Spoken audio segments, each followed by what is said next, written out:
Howdy, everybody. My name's Cooter Pickleberry. This is FloridaMan Cooking, and today we're going to make a steak and Guinness pie.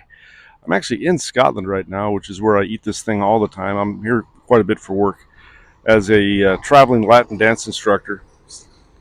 You go where they send you. And I don't just teach Latin dance, just so we're clear. I teach, tap and polka and ballet, square dancing, whatever you got. But my passion will always be the lambada, the Latin dance of love.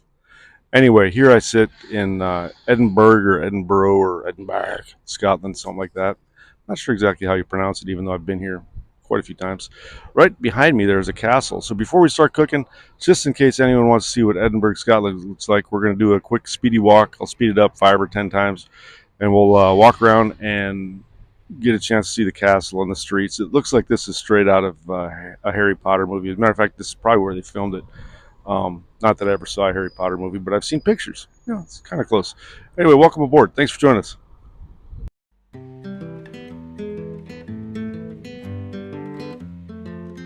All right, so here's the castle. That's the structure around it. I sped this up so we don't have to waste too much time.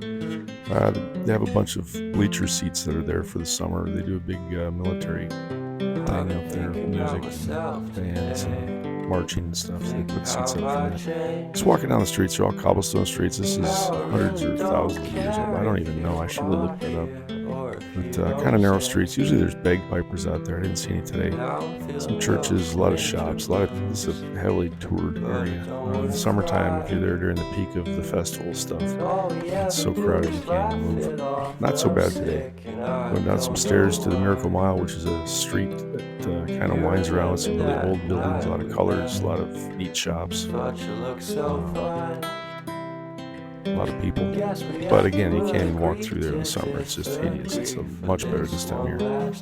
And as we come around the corner, we're in what's known as the Grass Market area, and it's mostly restaurants, bars, and pubs. And this is usually where I go to get the steak and Guinness pie. Now, the neat thing at the very end of the street, for all of you who need a kilt, and I mean, who doesn't need a kilt, really? There's a kilt shop down there. I didn't go in there to price them because I've already got dozens and dozens of kilts in every color, but it's kind of a neat looking store from the outside. I should probably walk in there sometime, maybe next week when I'm back. And then here you're going to come around the corner. The pub that I like is right next door to us here on the right, and then as we go just around the corner of that pub, if you look up the hill, you can get a nice view of the castle, which just kind of looms over the whole city. It's a massive, huge structure sitting on top of a big granite rock. It's beautiful. Inside of the pub, nice little place.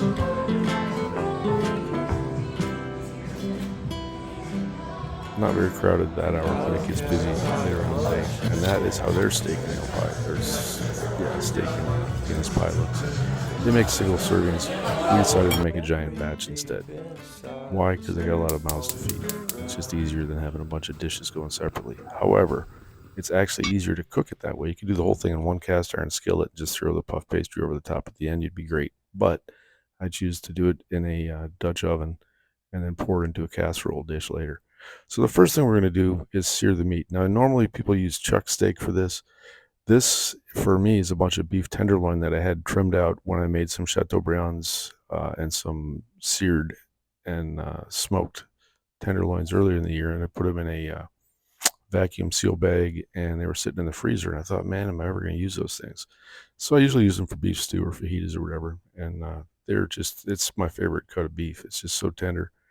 But we seared it up here to get the Maillard reaction, and that just makes it taste a little bit better. You can see at the bottom of this Dutch oven, as we go through about 2.5, 3 pounds of meat here that I had in the freezer, you can see that it starts leaving the fond on the bottom. That's okay. That stuff cleans up really well when you start sticking the mushrooms and celery and carrots and everything else that releases liquid. And you'll see that a little later on. We just scrape it right up, so it just adds flavor to the whole dish.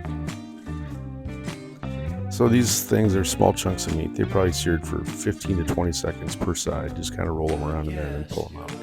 They're not fully cooking right here. We're not even trying to fully cook them. They're going to cook later. This sits on the stove for about an hour and a half with the cover on it to help soften everything up and cook it. And then we take the cover off to evaporate some of the liquids. And then it goes in the oven after that to brown the puff pastry. So there's plenty of time for this to cook. It actually ends up cooking to kind of a well done, which is almost sacrilegious for this kind of meat, but it really turned out nicely. It's good stuff. So as we hurry through the browning process, the next thing we're going to do is take all that stuff out. Just leave that fond in there. Don't even worry about it. We'll scrape that up in a minute. A little bit more olive oil. A little bit more meat. I guess I probably could have cut all this meat out. This is getting a little bit ridiculous. That's a whole lot of meat.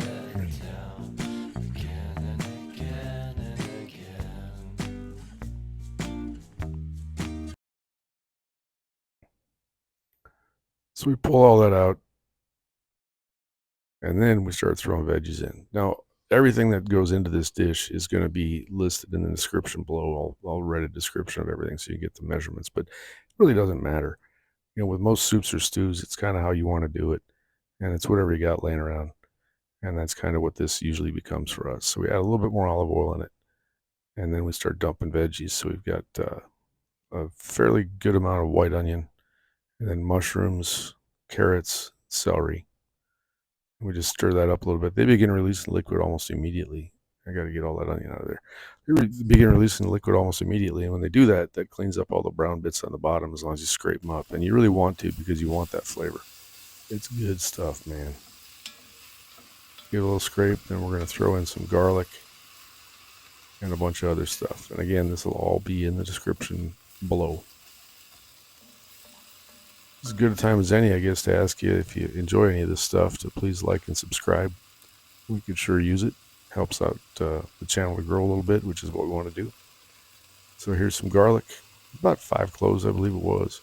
And then I switched from canned tomato paste to this tube stuff. It's just so much easier and it lasts longer. You're not throwing it away all the time. It's about 2.5, 3 tablespoons, I'm guessing. Adds a little bit of flavor. We're going to just kind of brown that in too. Then we go with about 2.5 cups of beef stock. If you got your own, it's even better, but this is store-bought because I didn't have any. And a good solid 1.5 tablespoons, 2 tablespoons of Worcestershire sauce. Love that stuff. It adds a good flavor to everything.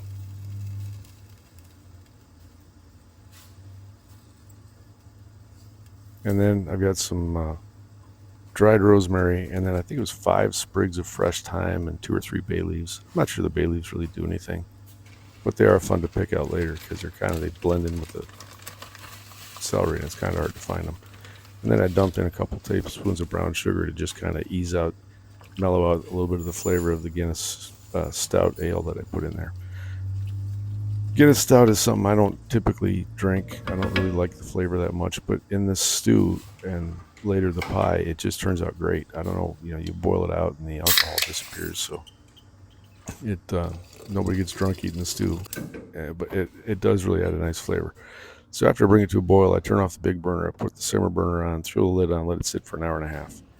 And while that's going on, I diced up about 4 pounds of Yukon Gold potatoes, and I boil those to make some mash. You don't have to have mashed potatoes on top of this. It's more of a shepherd's pie or a cottage pie kind of thing, but I like doing it that way. I bury the potatoes underneath the crust, and it's just one more thing to eat that's good. So these are just standard mashed potatoes. Sometimes I put chives in, but I didn't have any today, so I didn't do it. We just mash those up real nice, put a little bit of butter, like about a stick, and maybe, I don't know, half cup of milk, and smash that in real nice.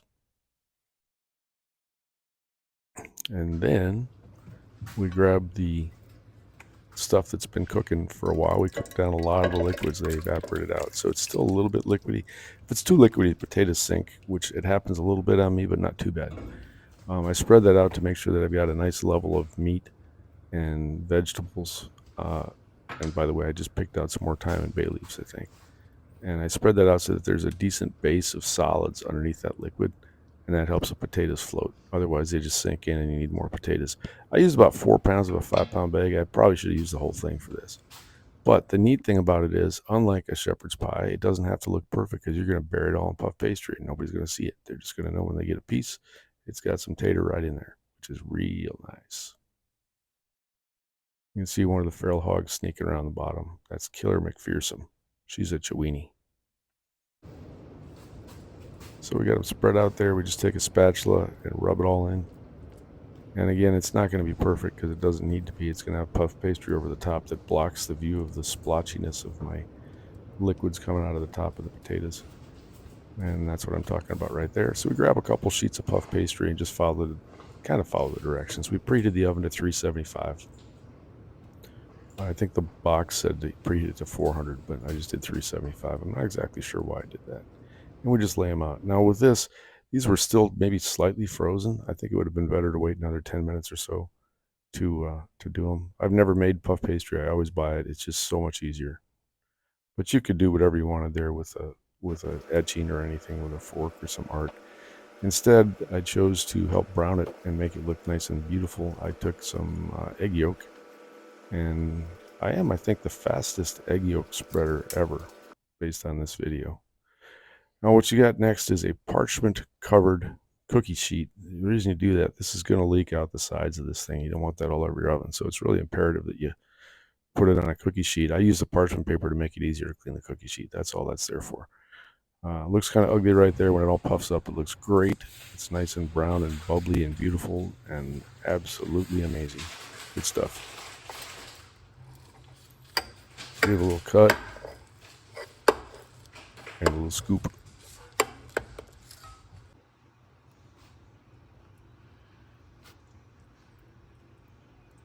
The first scoop's always the hardest. You end up getting a bunch dropping out. After that, once you make the hole, it's pretty easy. And you just pile the stuff up on it.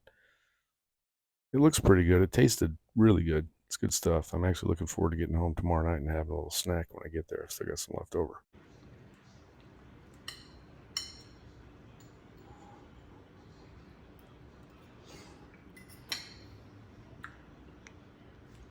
Madre de Dios. It's spectacular. How's it tasting, Coop? It's pretty darn good, man. Pretty good. Real good. Daddy like. So that's the finished product. It's probably not all that light in calories. I really don't know, but it's delicious. I wish the pastry would have worked a little better. I think next time I'll give it just a little bit more time. They come back and see it, so we're going to start fishing here real quick. We've got a magnificent bass. We catch some beautiful hogfish. And, of course, the puppy Doberman fish, which is a delicious freshwater treat. Hey, don't be like Karen Ball Snatcher. Be nice to people. My wife's going to applaud us out. Thanks for joining us today. Come back, see us. Thanks very much. God bless.